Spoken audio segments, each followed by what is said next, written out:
Hey guys, Joel Vallie from Media Glitch here, and I wanted to make a video about this game, The Order 1866. And the reason why I wanted to make a video is because I wanted to look at the pros and cons of the game. I know there's a lot of reviews out there, and I'm not so much reviewing it. I wanted to look at the pros and cons because, like, when I had no desire to play this game whatsoever.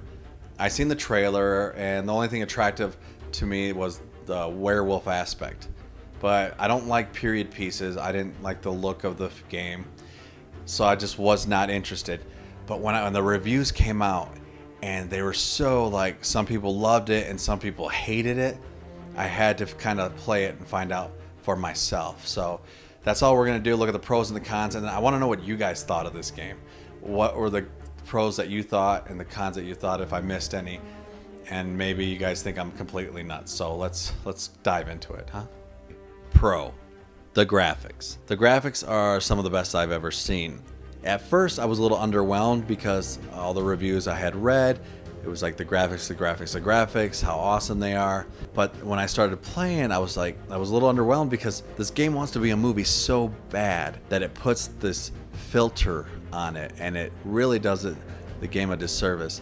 At first I thought it was my TV. I thought my TV, there was something wrong with it. But I realized, oh wait, it's the game. But when you get into those later levels is really where you get to see these graphics come to life. And it's just some amazing, amazing graphics that they put on. Con, a dull color palette. Such milk. I mean, just look at my editing suite. This is all the clips that I captured of gameplay. And you can see it's a really boring color palette pretty much through the whole game. And I understand they wanted to make it look a little bit older and like a film, but it gets boring, you know. Like, we need some variety, you know. We need some color, some life, you know. Pro, the length. Now I know a lot of people are complaining about the length of the game, but I actually really liked the length of the game. I felt like it was a good length. I remember the days of when as a kid, I would go up to the local video store and I would rent a Nintendo game, and my goal would be to beat that thing so I could, before I had to take it back, you know, and I wouldn't have to rent it another day, but stay up all night and beat it. And I miss those days. Now I feel like games are really bloated with, like, side quests and stupid little missions that mean nothing to the story. And so I miss the days of like just a fun game that you can play, you know, in a short amount of time. Con, the length. And I know I just said it was a pro, but the length of this game, when you look at it as a game aspect, what you're playing, there's not very much gameplay because there's so many cutscenes.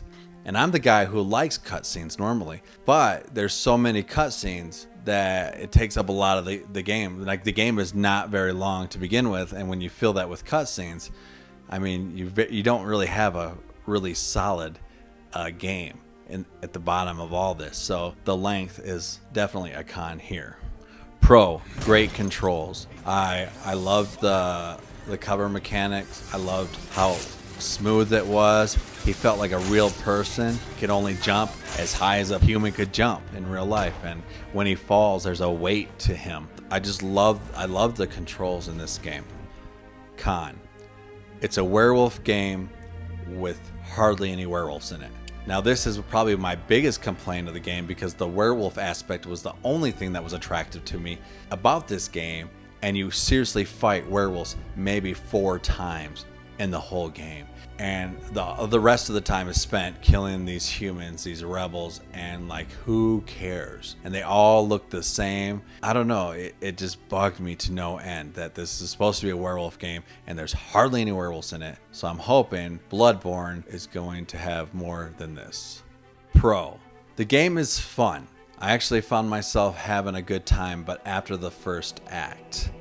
But that brings us into the con of this, and that's the boring first act. It is so hard to get through. I honestly didn't even know what these guys were talking about. I was like, did I totally miss something? What are these guys talking about? Surely the Lord Chancellor does not mean to question Sir Percival's loyalty. This order has long appreciated Sir Percival's counsel, but the current disruption calls for caution and concerted effort, not rash action. Sir Percival has cause, Lord Chancellor. The situation in Whitechapel may need to be addressed. How many of us will make the journey to America? Lord Barrett, Lord Darwin, and myself. I've heard many great things about the Agamemnon, Lord Hastings. She is the finest the United India Company has ever built. I can promise you a pleasant and speedy journey. What does it matter? It's not important to the story, and it's boring. It's just straight up boring. And in actuality, the whole game and all through it has pacing issues because it feels like it wants to be a movie more than it wants to be a game. But one thing they really miss about movie making is that first act needs to draw the people in to want to stay for the rest of the movie. And it did a horrible job at that. And I found myself not liking this game or being interested until around the second act. Pro, some new innovative stuff. I really felt like they did some innovative stuff with the controller, like with the lockpick, how you open out doors and you have to feel the vibrations. Yeah. Can you feel it, baby? The Morse code, the hacking system.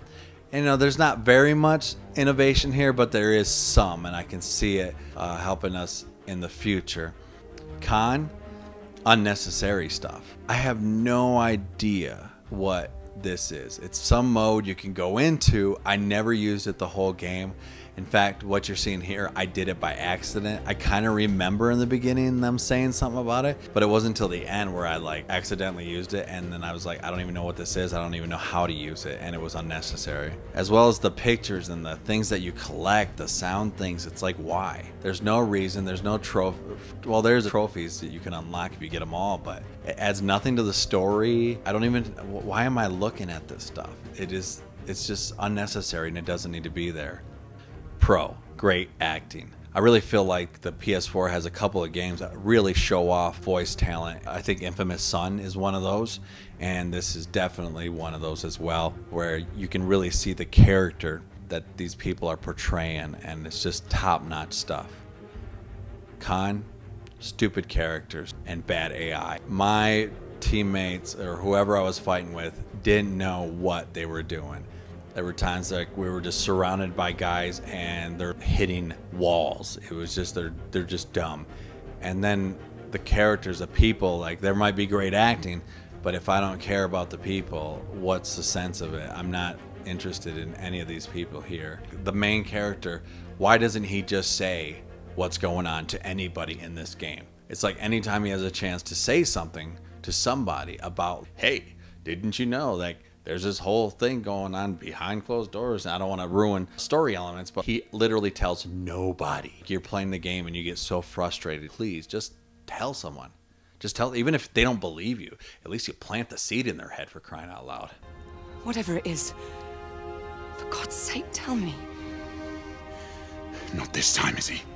And another thing I want to talk about is the difficulty. I had it set at, I don't know, whatever default is, but the game was too easy. I guess I don't even have a pro for this, but just a con. The game was too easy, and it just felt like I never died. I just kept going through and going through until they had these certain parts where it was just too hard, and they have this guy with a shotgun and all this armor, and he just comes and he blasts you and blasts you and blasts you, and you're gonna die about 1,000 times. In fact, I just said, forget it, I'm not even gonna fight him, and I just like, if I can just get to the next quick time event, I'll be good to go. And that's what I did right here.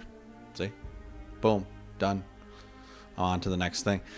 Pro, I guess some people would say a pro is when the game ended and you didn't have to play it no more. I didn't feel that way. I kind of had a good time up until that point, but it does bring up the con, which is it answers nothing. The ending answers absolutely nothing, and I thought there'd be some resolve or something. I don't want to spoil anything, but I have to kind of to say this point. I wish maybe they had put a little more thought into that ending, because they have a lot of people working on this game, and that shows by the credits. I mean, it is an insanely long credit sequence. Just look at this.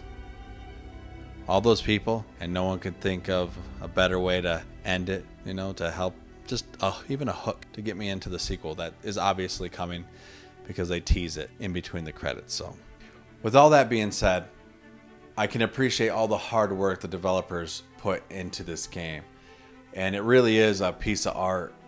But you know, there's a ton of things wrong with it, but I feel like it's a step in the right direction. Just as Heavy Rain was a step in the right direction, and Heavy Rain as well is full of bad things and good things. So, you know, I think we have to keep making different types of games and experimenting to take us to a whole nother level of video gaming, you know.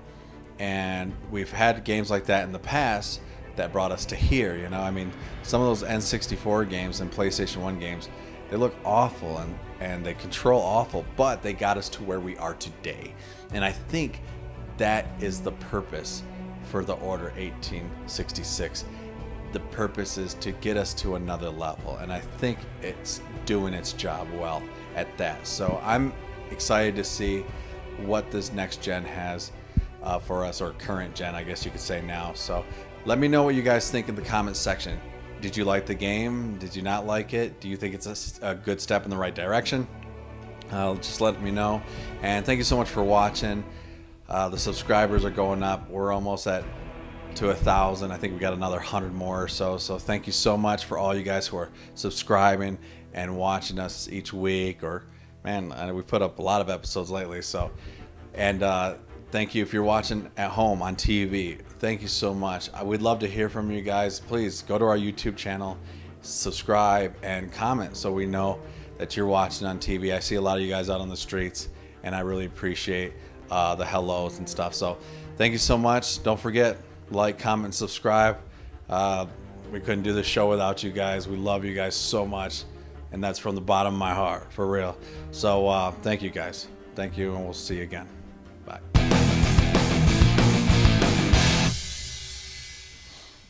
Are you ready? Mystic Defender, are you ready? Are you ready back there?